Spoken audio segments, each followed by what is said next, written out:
4000 EMI పెట్టి తీసుకున్నారు అంటే దానికి పెట్రోల్కి మీకు ఎంత లేదన్నా 2000 రూపీస్ అవుతుంది. 4000 ఈఎంఐ ప్లస్ 2000 6000 రూపీస్ దానికే ఖర్చు పెట్టాలి. 14 lakh vehicles EV two wheeler vehicles sale అయ్యాయి. 1 కిలోవాట్కి 1 యూనిట్ కన్జ్యూమ్ అవుతుంది. 1 కిలోమీటర్కి ఎంత ప్రైస్ ఎంత పడుతుంది ఈవీలో అనేది లెక్కేసుకుంటే. హాయ్ అండి, ఈరోజు మనము 1 కిలోవాట్ అంటే ఏంటి, 10 కిలోవాట్స్ అంటే ఏంటి, అసలు 1 కిలోవాట్కి ఎన్ని యూనిట్స్ కన్జ్యూమ్ అవుతాయి ఏంటి అనేది తెలుసుకుందాం. సింపుల్గా చెప్తాను, 1 కిలోవాట్కి 1 యూనిట్ ఖర్చు అవుతుంది. అసలు ఈ 1 కిలోవాట్ అంటే ఏంటి అనేది మనం తెలుసుకుందాం. తర్వాత 1 యూనిట్కి ఎంత కన్జ్యూమ్ అవుతుంది ఏంటి అనేది కూడా తెలుసుకుందాం. 1 కిలోవాట్ అంటే 1000 watts is equals to 1 kilowatt. అంటే సింపుల్గా చెప్పాలంటే ఒక 100 వాట్స్ ఉన్న ట్యూబ్ లైట్స్ ఒక 10 మనం 1 గంట పాటు వెలిగిస్తే దానికి అయ్యే ఖర్చు 1 కిలోవాట్. అండ్ 1 కిలోవాట్కి 1 యూనిట్ కన్జ్యూమ్ అవుతుంది. ఏది ఎలక్ట్రిసిటీ అనేది కన్జ్యూమ్ అవుతుంది. సో ఇదే మనం ఇప్పుడు 2 వీలర్స్లోకి వద్దాం.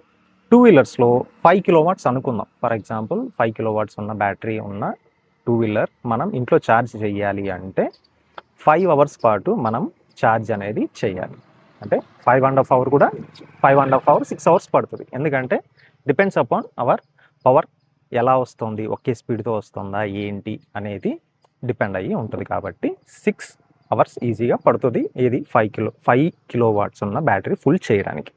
అదే కార్ విషయానికి వద్దాం. కార్ ఇప్పుడు 30 కిలోవాట్స్, 20 కిలోవాట్స్, 16 కిలోవాట్స్ అని ఉంటాయి. కార్కి ఇప్పుడు ఇంట్లో ఛార్జింగ్ పెట్టాలి అంటే ఆబ్వియస్లీ మనకి ఈజీగా కిలోవాట్కి 1 అవర్ అనుకున్న 10 కిలోవాట్స్ ఫుల్ చేయాలి అంటే ఈజీగా 10 అవర్స్ అనేది పడుతుంది. సో ఇప్పుడు కిలోమీటర్కి 1 కిలోమీటర్కి ఎంత ఛార్జ్ అవుతుంది, ప్రైస్ ఎంత పడుతుంది ఈవీలో అనేది లెక్కేసుకుంటే.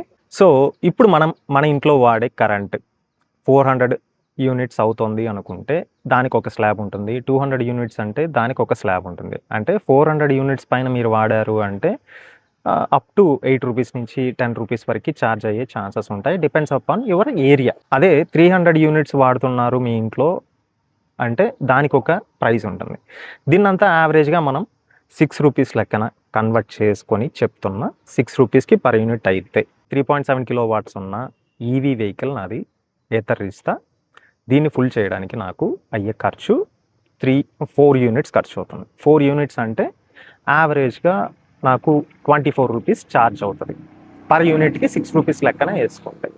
24 రూపీస్ అంటే నాది 125 రేంజ్ ఇస్తుంది అని చెప్తారు. బట్ లోకల్లోనే తిరుగుతాం కాబట్టి 100 కిలోమీటర్సే వస్తుంది అనుకుందాం. 100 కిలోమీటర్స్ అంటే నాకు పర్ కిలోమీటర్కి 24 పైసా లేదా 30 పైసా పడుతుంది. ఇదే మీరు పెట్రోల్ వెహికల్లోకి తీసుకుంటే పర్ కిలోమీటర్కి ఎంత వస్తుంది? నాకు తెలిసి 2.5 రూపీ ఖర్చు అవుతుంది. మీరు మీ ఇంటి దగ్గర నుంచి ఒక టీ స్టాల్కి వెళ్ళి టీ తాగి రావాలి అంటే 2 కిలోమీటర్స్ యావరేజ్గా అనుకోండి. వెళ్ళడానికి 2 కిలోమీటర్స్, రావడానికి 2 కిలోమీటర్స్ అంటే మీకు ఎంత 4 కిలోమీటర్స్ వస్తుంది. సో యావరేజ్గా 5 కిలోమీటర్స్ అనుకుందాం. 5 కిలోమీటర్స్ అంటే 3 రూపీస్ అంటే ఎంత అప్పటికి? 5 కిలోమీటర్స్ యావరేజ్గా తిరిగారు అనుకుందాం. 5 కిలోమీటర్స్ తిరిగారు అంటే యావరేజ్గా మీకు అయ్యేది 15 రూపీస్. నేను ఆ 15 రూపీస్తో, నేను కాదు, కస్టమర్స్, ఈవీ వెహికల్ వాడుతున్న కస్టమర్స్కి అయ్యే ఖర్చు ఎంత అంటే జస్ట్ ఒక 3 రూపీస్ 4 రూపీస్ ఖర్చు అవుతుంది. 3 రూపీస్ కూడా అవ్వదు, 3 రూపీస్ అవుతుంది. సో ఇలా క్యాలిక్యులేట్ చేసుకుంటే మీరు సేవింగ్స్ ఎలా చేయాలి అనేది చూడొచ్చు. ఎక్కువ ఇన్వెస్ట్మెంట్ ఉంటుంది. నేను ఇదేదో మోటివేషన్ లాగా చెప్పట్లేదు, ఒక క్లారిటీ కోసం చెప్తున్నా. చాలామంది ఇంత దూరం ఆలోచించరు. ఇంకో విషయం ఏంటంటే వేరే వెహికల్ తీసుకోవచ్చు కదా, ఎందుకు కాస్ట్లీ, ఇది రీసేల్ ఉంటుందా ఉండదా అని. బైబ్యాక్ ఆప్షన్స్ అనేవి చాలా తక్కువ మంది ఇస్తారు. ఇంతకుముందు ఏతర్లో ఉండిందనమాట బైబ్యాక్ ఆప్షన్. 2 ఇయర్స్ 3 ఇయర్స్ వాడిన తర్వాత మేమే బై చేస్తాం వెహికల్స్ని అని చెప్పి ఒకటి ఉండింది, ఎప్పుడు 4 ఇయర్స్ బ్యాక్. తర్వాత అది ఆప్షన్ అనేది తీసేశారు. మీరు ఒకవేళ ఈవీ 2 వీలర్లో చూడాలి అంటే మాత్రం ఇది ఏదైనా సరే మీకు నచ్చింది తీసుకోండి. ఇదే తీసుకోవాలి అని కాదు, ఈవీ వెహికల్స్ మీద ఒక అవగాహన రావడం కోసం నేను ఇంత ఎక్స్ప్లెయిన్ చేస్తున్నా, అంతే తప్ప ఇంకా వేరే ఏం లేదు. ఏ టూ వీలర్ అయినా తీసుకోండి. కామెంట్ సెక్షన్‌లో చాలామంది అడిగేది ఏంటంటే, మా ఊర్లో షోరూమ్ లేదు నేను తీసుకోవచ్చా? మా ఊర్లో షోరూమ్ లేదు నేను తీసుకోవచ్చా? ఖచ్చితంగా తీసుకోవచ్చు. బట్ ఏదైనా ప్రాబ్లమ్ వచ్చినప్పుడు మీరు ఆటోలో వేసుకొని వెళ్ళాల్సొస్తది.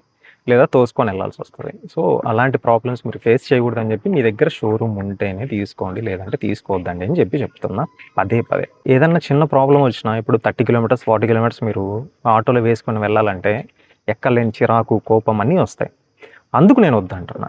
సో, ఇప్పుడు కూడా చెప్పేదేంటంటే మీ టాప్ 5 ఏదుంది? టాప్ 10 ఏదుంది అనేది కాదు చూడాల్సింది.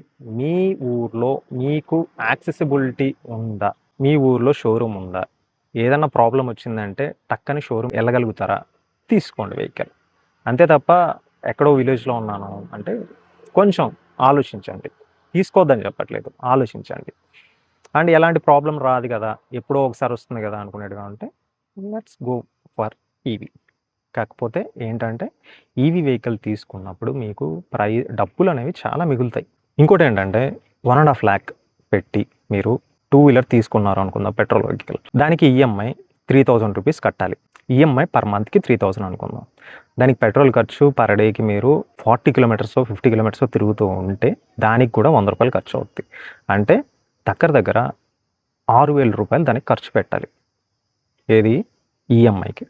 అలా కాకుండా మీరు దీని ప్లేస్‌లోనే ఈవీ వెహికల్ తీసుకున్నారే అనుకుందాం. సేమ్ 3000 4000 పెట్టుకోండి. పెట్రోల్ ఖర్చు ఉండదు. సర్వీస్ కాస్ట్ తక్కువ. పర్ కిలోమీటర్‌కి మీకు 30 పైసా పడుతది. అదే పెట్రోల్ వెహికల్ అయితే 4000 ఈఎంఐ పెట్టి తీసుకున్నారు అంటే దానికి పెట్రోల్‌కి మీకెంత లేదన్నా 2000 రూపీస్ అవుతది.